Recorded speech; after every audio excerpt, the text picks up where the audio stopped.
Today, continuing the Slipknot Discography review. This is the third and final installment. In some ways, I wish that it went in reverse, because well, it'll be clear after this section of how I feel like the trajectory has went for Slipknot with their albums and how much I like certain eras. And it'd be nice to finish off strong, but there's some foreshadowing there. So, 6 albums that we're using, 3 sections. You do the math on on that. So we're talking about the Gray Chapter today, and We Are Not Your Kind. Rumors are, by the way, that they're working on a new album right now, which makes sense for the timeline, and working on something could be, this could be the beginning of a 2 or 3 year process, who knows. But anyway, let's get into it. Things need to be said to set the groundwork right now for the Gray Chapter.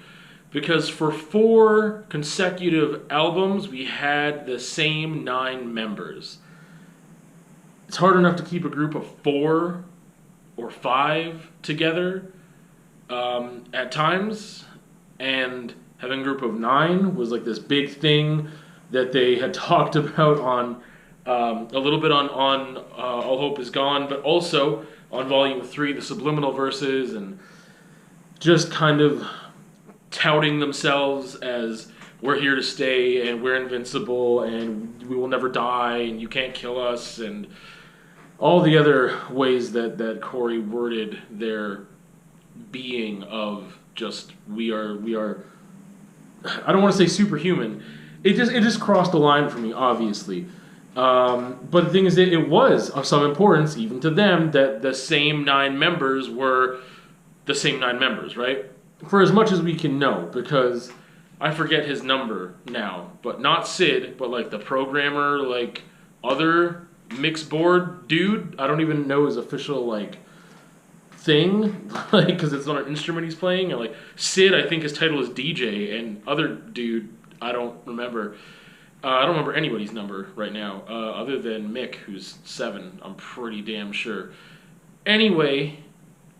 As I was saying, that dude, the space helmet dude with the nails coming out, at least on the first couple albums, it could be a different dude every album. We would have no way of knowing. But the point I'm getting to here is, yes, it was very important that they were this unit that was this indestructible, invincible, other than human unit.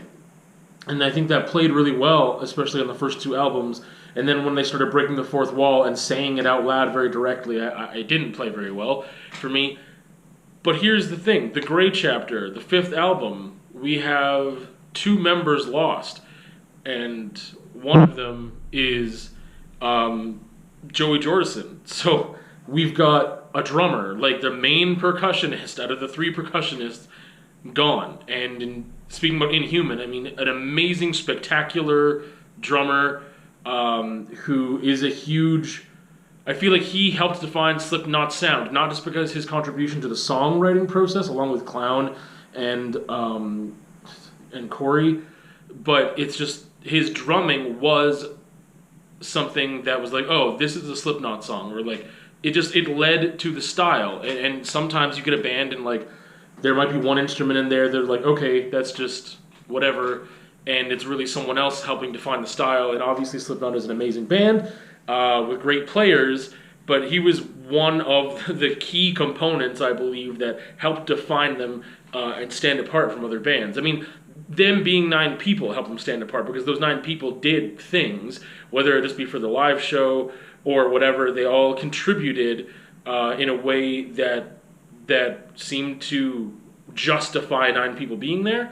But I mean, even if it was 4 people or 3 people, you would still rely on Joey to really be that good and help define the style. He's gone. Friggin' to this day, and this is years later, I don't know how much information has been put out there, because at the beginning it was all a speculation, there was back and forth. There wasn't anything very clear about his departure. He felt like he had been wronged by the group, and that he didn't want to leave, and other people were saying that he quit. So I'm still not 100% sure, and he never came back. However, this is called the Gray chapter because of Paul Gray, another major songwriter for the group, the bassist, and he helped contribute a lot of what the members that have spoke on it, like Corey and Sean and I think Joey even as well, had spoke on the matter of his death, said was that he was the spirit of Slipknot, that from day one he was 100% all in all the time. He lived and breathed, the group and like the spirit of them and what they were doing, and was just a huge contributor to everything. And he, again, his death, how it happened doesn't really, I don't think, play into this review. But there's some speculation there too, and it seems that it may have been purposeful. So that's going to set the tone, but that is a good segue, because that just that context for this album is important. Because I will tell you right now, this is the most inconsistent Slipknot album out of the 6 there is, in quality, in songwriting. It is a mess. There are shining moments, but when you think of the first 2 albums, a shining moment, or even album 3 and 4, like shining moments are still, there's always going to be songs you like more or songs that are objectively better, and therefore they pick them as singles, because even they think, like, what do we pick? Like, it's really difficult for any band to get 10 songs or 14 songs or whatever that are all the same quality, 100% same quality, right? But this thing is like, if we were like in the first 2 albums where we got songs that are at 80% quality and then the shining moments are 100% quality, this album is like, we're at average of like 50 or 40% quality, and the shining moment is like 60% quality. So that's saying a lot right there. But again, segue into the intro, setting a tone, setting a mood. We've got context for kind of this album. There's an outside context that usually we don't get, being like, oh, these members pieced out, and that is going to have a huge effect on this album.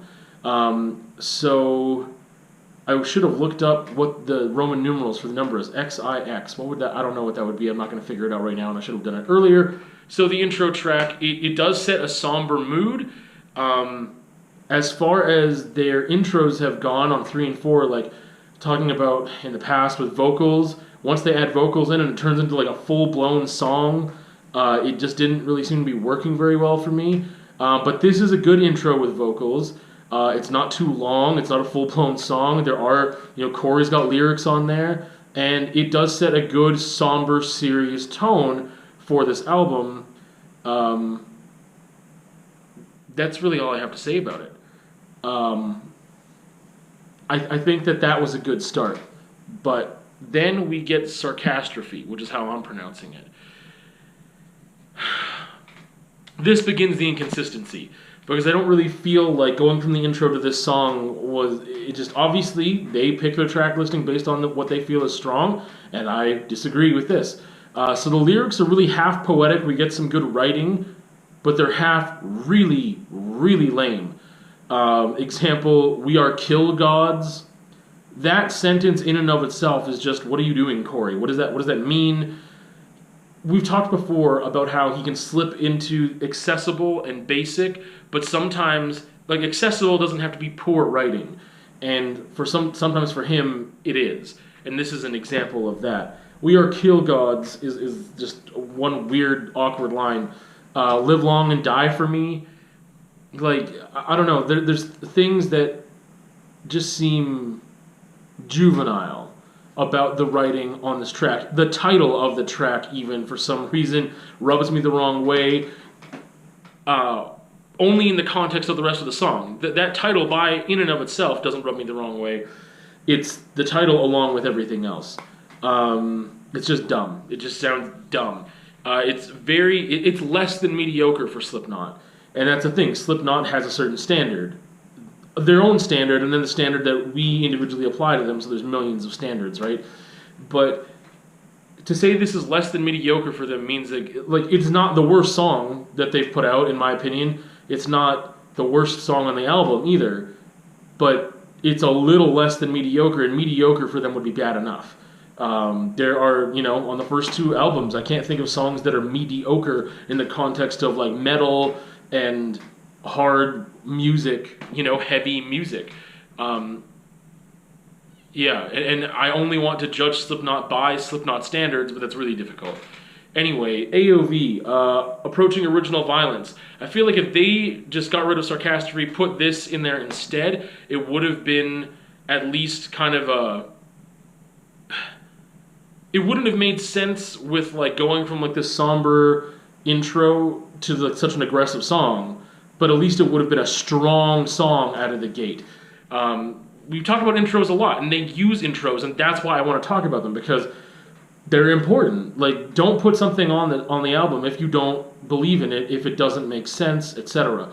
Well, the first 2 intros made a lot of sense. It seemed to set a tone that was accurate for the album, and then Volume 3 and All Hope Is Gone, it kind of started missing the mark. And here, it sets a tone for the album, but then the next track in there doesn't really flow well.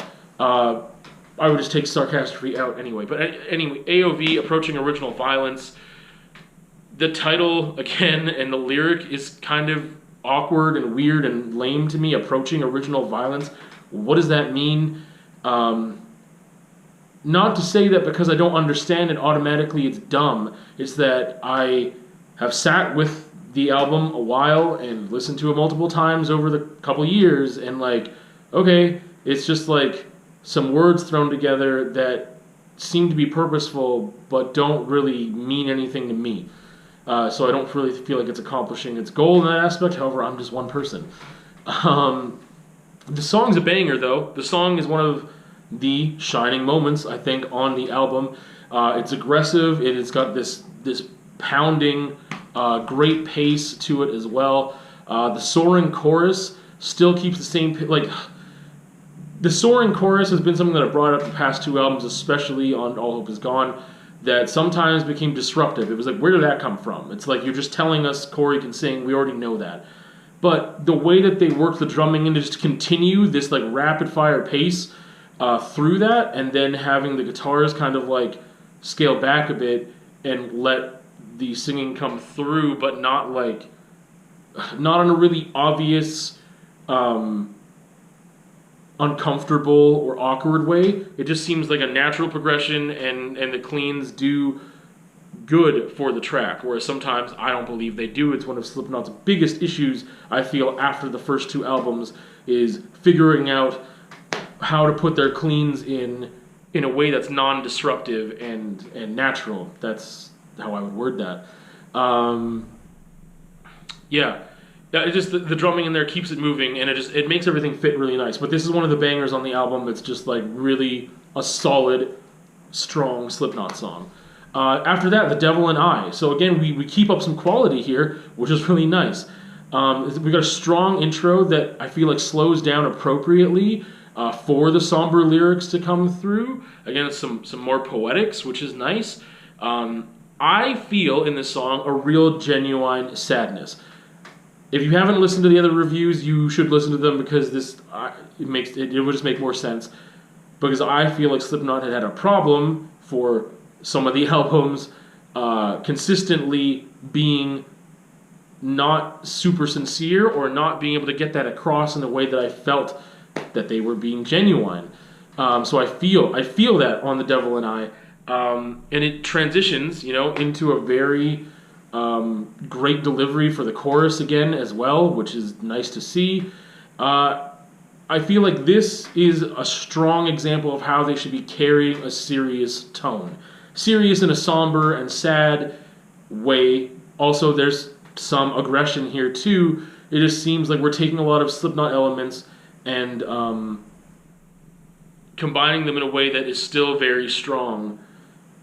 In the past, Slipknot had been able to take those elements separately, whether it be really slow and dark and whatever, and still, like, I don't want to explain the whole reviews and other parts of the reviews. but this is a great way that they've combined these elements in to still have a very strong song. Kill Pop. This is like an updated Vermilion. I do not like it. I can listen to it because it has a certain catchiness to it. Ironically, it has the pop is in the name, and Kill Pop just sounds weird because that's not what they're doing with this song. So they've got some other things going on with the title and playing with that lyrically and how that might play into how someone reads the song. But like I said, it's like an updated Vermilion.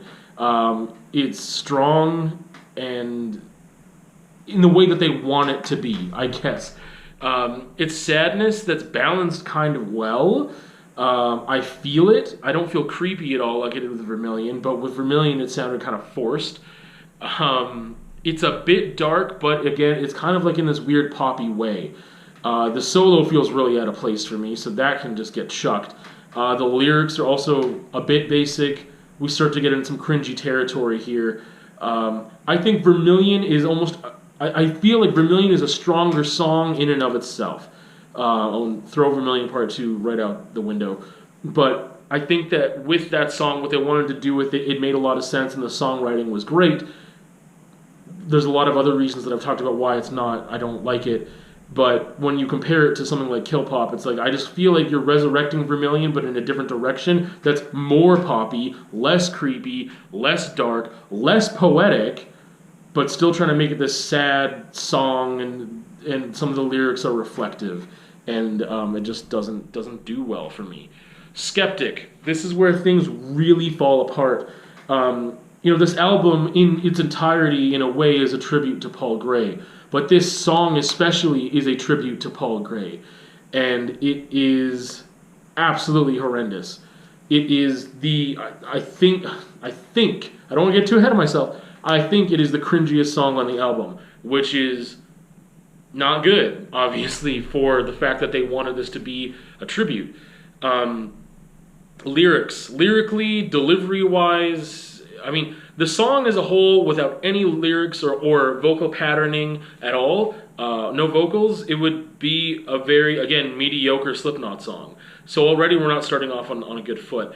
But lyrically, and again, the vocal delivery is at sometimes childish, but especially the lyrics. The world will never know a crazy motherfucker like you. And then, what's the next line?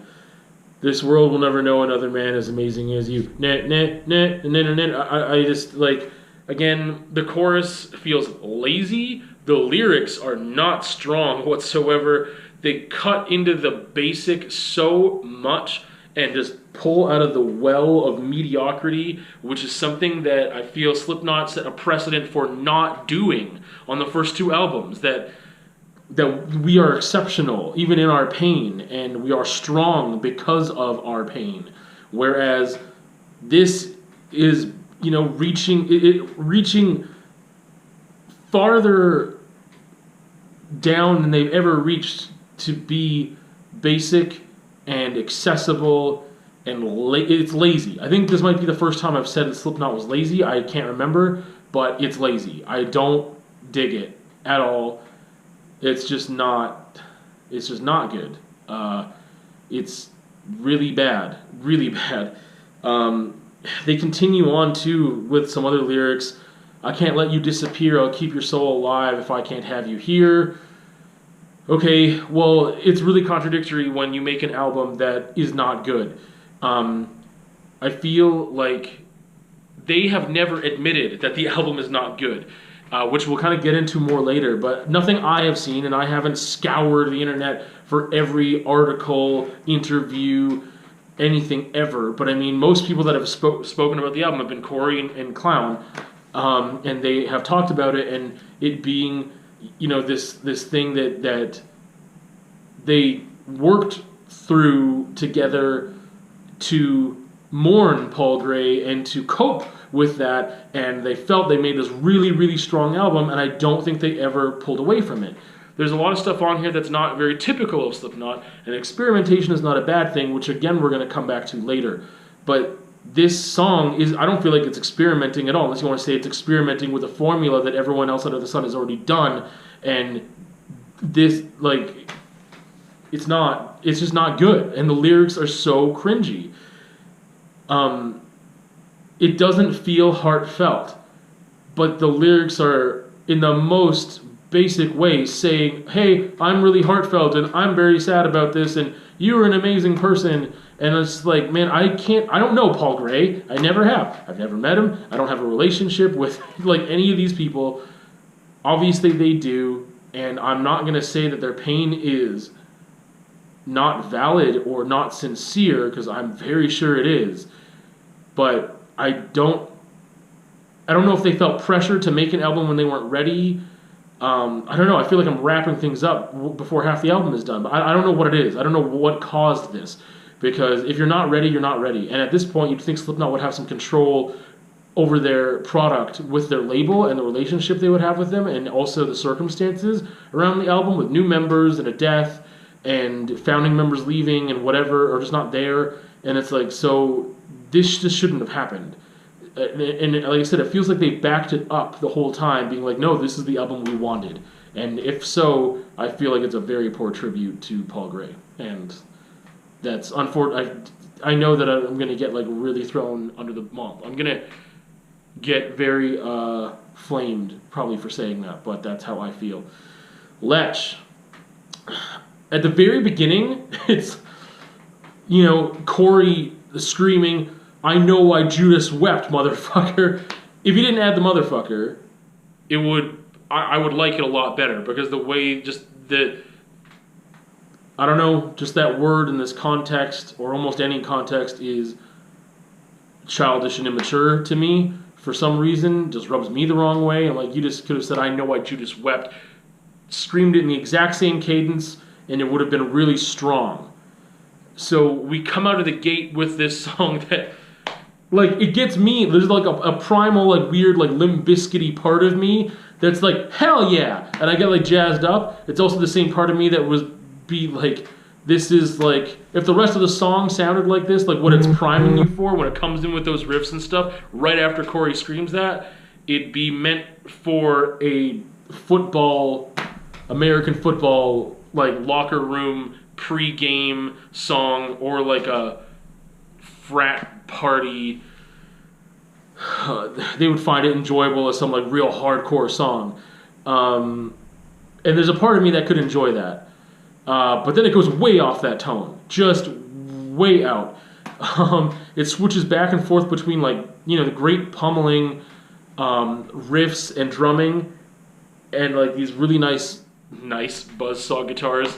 But then it goes to, like, really stock riffs that are not great, and goes to some more, like, anxious riffs that we saw on All Hope Is Gone.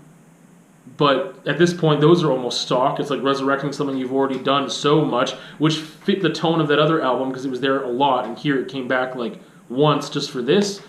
Then it slows down, and it could be perceived as dark, but this whole song is schizophrenic in a really bad way. I think there is a time and place for, obviously, being off the rails and all over the place and spastic, if that is your style, or if that is what the song calls for, and it's still complete and whole and gets a message across, a consistent one. But this does not. Corey's direction here, I feel like, is lost. Like, his vocal patterning is out to lunch. The instrumentation of the whole thing, like the structure of this song, this is an example of this whole album being poor songwriting.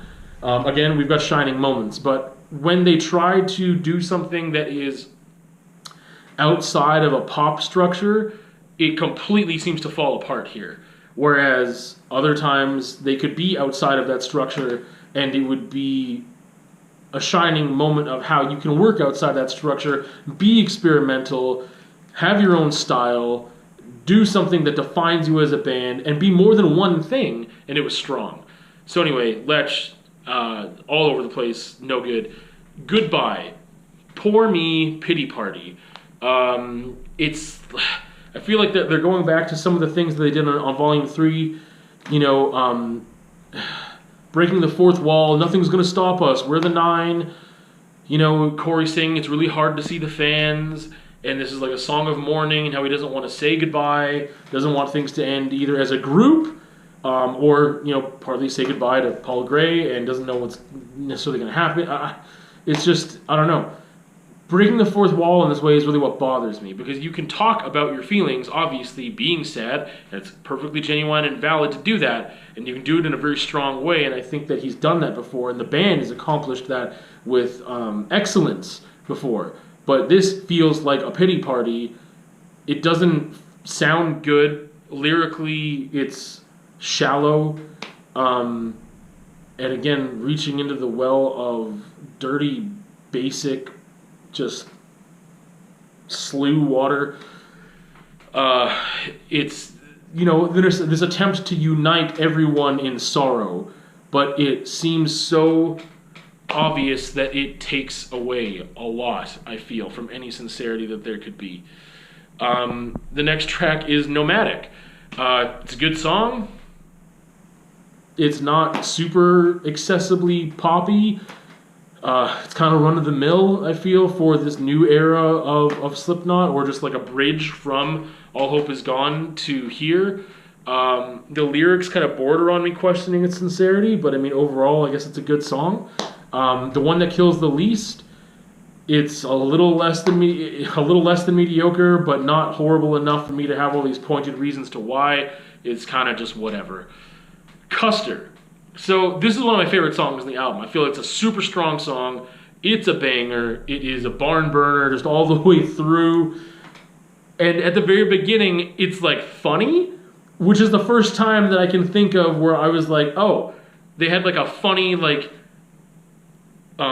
candid moment that started off a song where Clown is like basically saying like, hey, this is what and this has happened on other albums with other groups before, but I've never seen Slipknot do it or heard them do it, and it was like, I didn't mind it. Like, if this was on one of the first two albums, I would have been like, that's really weird. But you know, Clown is like, yeah, you know, if it goes like da da da da da da da da da, like he's just like giving them the patterning for like the song or like the rhythm of it, and then it starts into that. And it's really strong. Again, it's just a really great song. There's some super weird trumpet sounds, like trumpety, like siren type things. I don't know. It's like if an elephant stepped on a bicycle horn that fed into a long tube that went into a trumpet and died. I don't know how to explain it.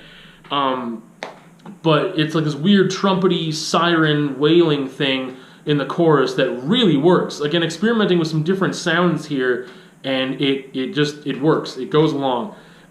Lyrics here that are strong for the first time that I'm expressing that I really like. Last Man Standing Gets No Pity. I really like that. The chorus is a little bit basic, but it's still strong. It still works. But the bridge afterwards is hella strong, hella heavy. Friggin' great. Great song, my favorite song off the album. After that, we get the negative one. So it seems like we've got some clusters here of like, hey, here's a couple good songs close to the beginning, and then it just falls apart, and then it's like, hey, we're coming back. We got some more good songs here. It's not all just crap after, you know, the first, I guess the fourth track, or third. The negative one. Again, it's a banger, it's good. I feel like this is like a standard of like, hey, this is a really good song. I talked a lot about the songwriting and the great songwriting that was on All Hope Is Gone, and I feel like this is another good example of that, obviously along with the other ones that I've mentioned here too. But then we get If It's Rain That You Want. It's like somber pop Slipknot, which is not what Slipknot does well, or I guess they're doing it, so they're doing it well, but it's not a good thing. Like them doing this or this being like a style or even a label I could attach to them, I don't know. It's not a positive one. It just seems unnecessary and not done super well for like this nice, it's supposed to be like the slow, somber song, and it again is got too much pop sensibility, which I feel takes away from Slipknot being Slipknot in this aspect, and therefore takes away from the sincerity of what they could be saying. Override slows the tempo down even more. Yeah. The chorus is a bit cringe. It's really difficult for me to like figure out how to word what is it about this song that I'm not connecting with, and that's part of the problem. What are we supposed to get from this? The soft parts are awkward, and it's really interrupting the flow of the song, and I don't know what the song is trying to express. Even instrumentally, it's not as spastic and like schizophrenic as Lech. It's in a different tone, but the tone's just not working. The last song here, The Burden. As far as the tone of this song goes, it feels like a good ender. Like the musical tone. But then lyrically, we're getting this thing again of like a pity party, like telling me that you've suffered enough, or we've all suffered enough, whether it be the band, you personally, or the people alive in the world, or whatever, is different than asking. Telling me that you've suffered enough is different than asking, haven't we suffered enough? For some reason, that distinction is really important to me. Because Corey voicing, we've suffered enough, just sounds like he's crying in the corner for attention. It brings back that pity party feel, and I feel it's almost incredibly contradictory of Slipknot's strength, which is being proud to suffer, being proud to carry your pain and process it and be a stronger person because of it. I don't know if they would ever argue that there wasn't that wasn't their message with their music, at least at one time. But this is why I think they would still, in this album cycle, say that's what they're all about. Yet the song is one of many examples where I don't feel they're doing that. This really, to me, exemplifies the weakness of Slipknot in multiple ways. And this is the last song, one of the weakest ones on the album, on the weakest album that they have offered to date. There are no anthems on this thing. I can't think of a song here that feels like an anthem. Not even just like a bad anthem, just no anthem. There's singles, but we've talked about that word anthem from the first album, and for 4 albums that came up in various different ways, and I realized as I was looking at this that I was like, there's no anthem here. There's just nothing. It's just not a good album. It's incredibly inconsistent, like I said. It feels very weak, and not in a...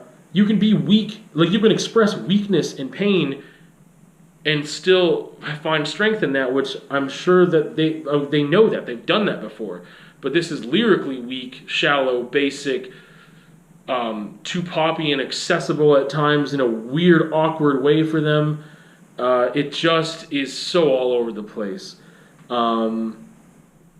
It goes from one of the best albums that they have in terms of great songwriting that they've evolved to this place to complete utter dysfunction, and not in a way of expressing dysfunction in a positive way or in a strong way. Things just fell apart here for them. And I'm going to move on to We Are Not Your Kind, the last album they put out. So we start with the intro. Insert coin. Really lame title. Super lame for, I think, anyone to do. And the fact that other bands have done it, other bands within the genre of metal and heavy music, even new metal-y, I'm thinking about Amir right now, but like, just a weird title, and I don't even know how it seems to fit with the intro. But the intro sets a tone. I mean, I'm assuming Sid is the main proponent of this intro and organizing it and executing it. It gets kind of like weird digital stuttery effects going on, and I'm like, okay, I don't have no idea what this, like, insert coin is just like, let's play a game. Like, it recalls arcades and has a retro feel just by the title alone. It's weird to title it that I feel.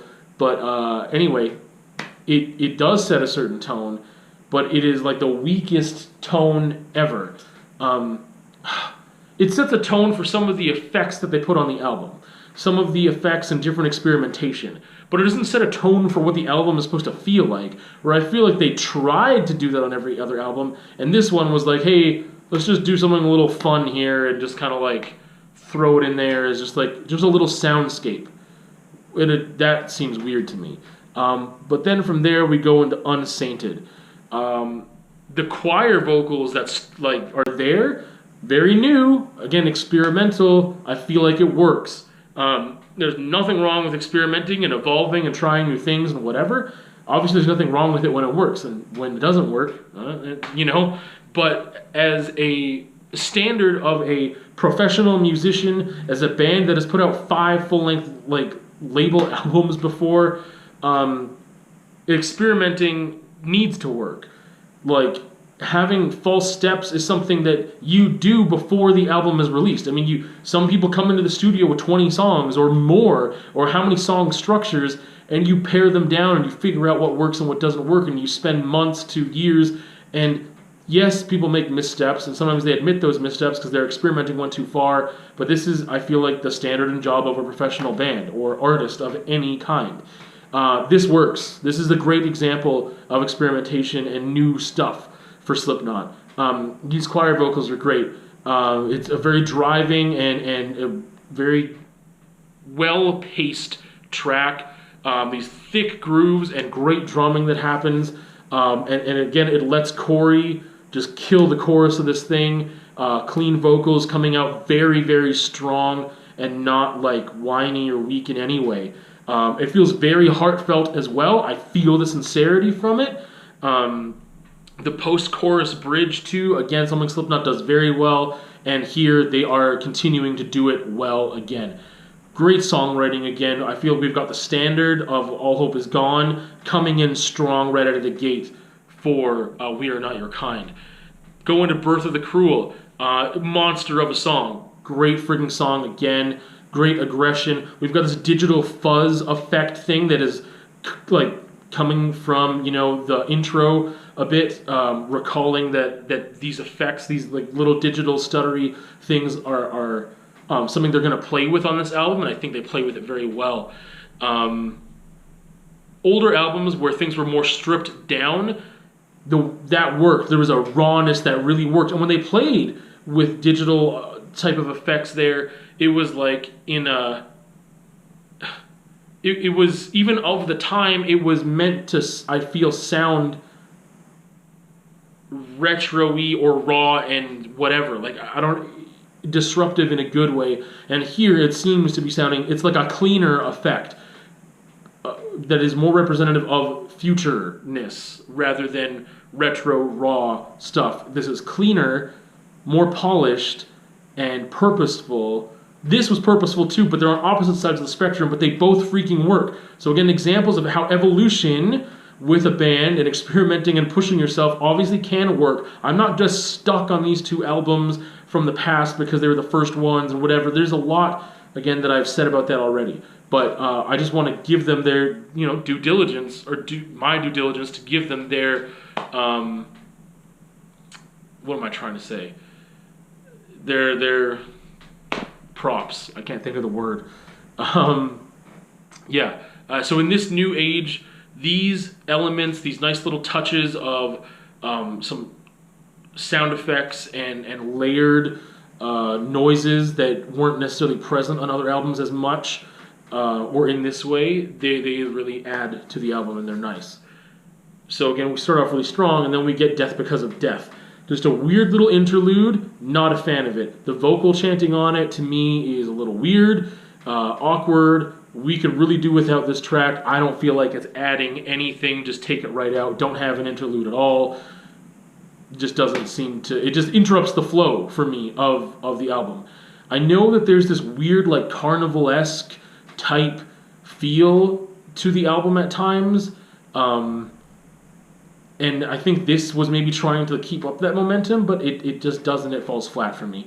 Nero Forte or Nero Fort or what, I don't know how to I should have looked up the pronunciation, but I didn't. This is what confidence to me sounds like. This is a way where you can be confident without breaking the fourth wall and referencing the fans and speaking directly to them in this different way that they were doing before, especially on Volume 3. But to me, like, that's the thing. On Volume 3, they were like expressing this certain confidence, but they were doing it so directly that it felt gross and like they were standing above you. But this is just a confident song. Again, great songwriting, single material. It feels really good. It's just a really great song. Critical Darling. So now we've got we're 5 tracks in, if we count the interlude, and with this song, 4 of those tracks I think are really strong songs. So Critical Darling, when it does get soft here, it sounds very sincere, and the rest of it is just a ripping track. It definitely just, again, is an example of the strong songwriting that they came in with on All Hope Is Gone, that is mature, that is clean, and I keep saying the word strong over and over and over again. But it is skillful. It's just done very well. The songwriting, the quality of the structure is great, and I believe that it just comes out on top. And this sets a great standard for the first third of the album here. But then again, we can only have that for so long when it comes to new Slipknot. A Liar's Funeral. This could be an acoustic track, and it could be fine. I feel like the cleans ruin it. The execution of the cleans, just not good. When it gets hard, I do like the way that they express that heaviness in this song. But then they do this harsh vocal, clean vocal call and response between Corey and himself, is what it sounds like, and it just comes off really hokey. It's like it's building nicely, and then the come down at the end of the song is really sweet, and too sweet for me, and also just too sweet for what I think the song did effectively. But there's a lot of things here that are ineffective. So again, this song just kind of falls on its face a bit, and I don't want to say it doesn't need to be there, because there are good parts to the song, but it's like if they had different versions of the song before. It's like they had very many different versions, and they cut and paste certain parts, and they were like, hey, this is a complete song, let's just throw it out there, but the parts don't necessarily fit very well. Red Flag, we got a strong start. The chorus vocal patterning really leaves something to be desired. I feel it's like it's building to something that it doesn't get to. Again, it just doesn't get there.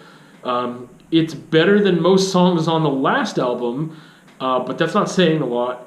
And set by the standard of the first tracks that we talked about that really were strong, this is not a really great song. It's, again, mediocre, which is not a good word when you attach to Slipknot.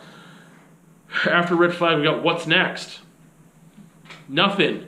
Another unnecessary interlude. Spiders. There's some pretty cool instrumentation on this track, in some parts. And Corey completely ruins it. Completely ruins it. The vocal patterning is very paint by numbers, which is not a good thing to say about any band, let alone Slipknot. I mean, some bands just are that. That's all that they do.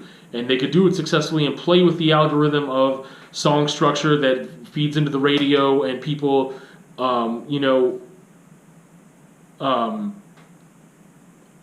respond to just with the chemistry of music alone and certain structures that appeal and the time limits and whatever else. Anyway, it feels like stock, very stock and very popish. They tried to make it. It's like a band that didn't know how to make, they wanted to make something kind of creepy and dark, and they were way too poppy to do it and way too insincere. It's like they just jumped on the train of yeah, let's be creepy and dark. They used to be creepy and dark. They know how to do that in a sincere way. At least they used to. And they completely fell off that. I feel like after the first 2-3 albums, it was what are you doing? You can't do this anymore for some reason. I don't know why, but it's just not working. And so, the spiders. The spiders, chanting whisper thing, it's really, really cringy. Super cringy. It's not creepy. It's not dark. It's not good. And even the lyrics on this, everyone's a little bit all the time thing. Come on, man. Ugh. Orphan. This brings us back a bit into some better songwriting. It's still a little under the standard they set from those first like couple tracks. The chorus, the cleans on the chorus, and the vocal patterning are kind of the worst parts of it. It's not a horrible song, but it's kind of along the lines of Red Flag again, where it's like, yeah, this is okay, and that's weird. I don't like doing that. Like, this is okay when it comes to Slipknot. My Pain. I didn't think things would get worse than Spiders, but here we are. It's slow, little weird interlude, but it's not an interlude because it's drawn out to near 7 minutes. It's a lot of clean, weird, awkwardness that I don't know what it's supposed to be. Calling it My Pain also is a little ineffective, lazy, shallow, accessible, poppy. I'm trying to bring back every freaking word I've used in a negative way that would describe this accurately and that is recognizable, because this just doesn't do anything for me. And to have a song last almost 7 minutes that doesn't do anything, what a waste. Like, cut the fat, right? Like, this is an experiment gone awry. This is not... The thing is that this album has a lot of what I would say obvious experimentation, and they are successful in some of that, and then with a song like this, it's so left of center, and it is so off the rails when it comes to being successful. Not Long for This World. It's somber in a sincere way. It's a good song. It is catchy. I haven't really used that word for a bit. It's not too poppy. This little digital breakdown thing, again, where they're inserting that kind of sound effect and that type of tone, I feel like it really works. It's kind of towards the end there, and I feel like it's good. I wish they leaned into that more throughout the album, because it does pop up here and there, and sometimes they try to insert it in like songs like Spiders and stuff, and it just doesn't work. But they put it in here, and again, for a somber song, I feel like it's a good song. Not a lot more to say about it. And the final track, Solway Firth. It's a little weird intro, but I think it's self-aware. The way that Corey is expressing his vocals are like elongating certain vowels in a weird way with a certain inflection that's not a way he would ever naturally sing. It's like, it seems self-aware in how awkward it is, so it doesn't bother me that much, because I feel like it's very purposeful to kind of like set you off guard, and then it just comes in fucking ripping, and just comes in so strong. Once it gets into it, the pummeling of the song is just unstoppable. It takes a little bit to get into it, and then again, once it does, I'm trying to combine those two words together for some reason, it's just a great freaking song. The stop and start breakdown where the digital chiming comes in, again, another great experimentation that pays off. A great example of that. So I'm glad that they end this album on a strong song. So I mean, this to me gives me like a total of like 5 songs, which is not even the entirety of the album, that are very strong. They're all strong in kind of the same kind of way though. And as I wrap up this album, I'm also wrapping up the whole discography review in a way, because I want to go back to the first 2 albums. They had groupings. I made these groupings, like this is kind of like one of these type of songs, this is one of these type, and this is and there's like 3 or 4 different groupings kind of, and sometimes they blurred the lines of each other, which was good. These songs almost seem to all be the same grouping, and they're all strong, and that's a problem, because when I was grouping these songs over here, it wasn't about quality, it was about the feel of them, whether it's like, oh, this is like a deep, dark, like, kind of creepy, we're like putting us in this uncomfortable place, and doing that really well, versus like, this is just a ripper, this is just the most aggressive freaking song I've ever heard. There was that kind of a group, there was an anthemic type of group with the cleans, and and they kind of got out of that. Especially, the past couple albums, this is why I'm going in chronological order of the track listing, because those groupings don't seem to be there. There's groupings of like, yeah, these are kind of like trying to play with some soft stuff, but it doesn't work. And like the songs that are strong, they're almost all the same style. Like on All Hope Is Gone, it was kind of like that too, but I think there was more consistency there than the albums that came after it, including this. Now, they never said that I can recall, they never admitted or said that we are getting back to a place that we were. We're trying to clean things up because the last album, The Great Chapter, was a misstep. I think they'd be really afraid to call it a misstep because of the fact that it was supposed to be this tribute to Paul Gray. Maybe there's information there that I've missed, so call me out on that, please. But I just haven't seen it. The things that I had seen before were like, yeah, we're coming in with a strong album. You say that every time. Everybody would want to say that every time that they're writing a really good album.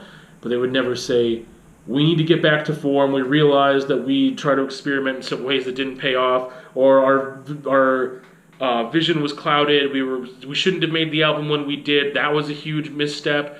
We tried some stuff and it just didn't work. Like, I don't know. It just seems like, which is what I don't like, is the thing is that I've mentioned before about Slipknot is that, I don't necessarily feel like they've ever sold out.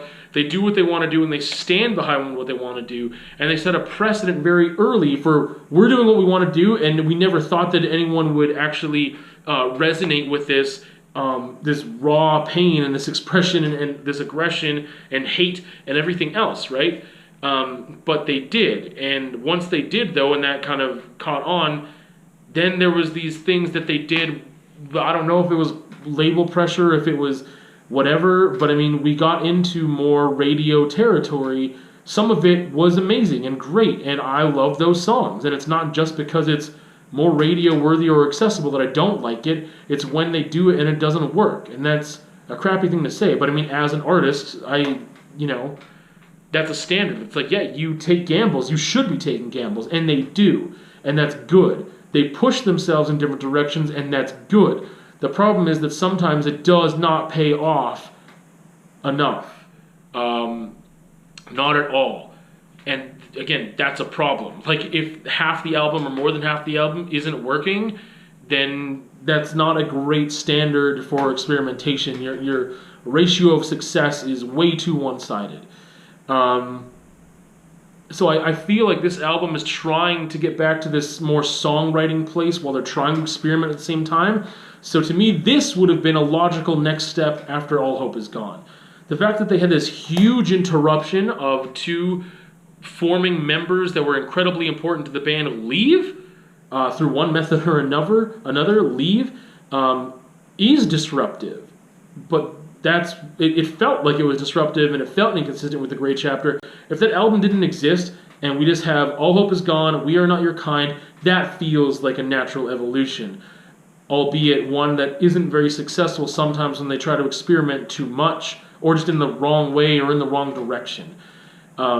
So unfortunately, sometimes that, again, it doesn't pay off too much of the time.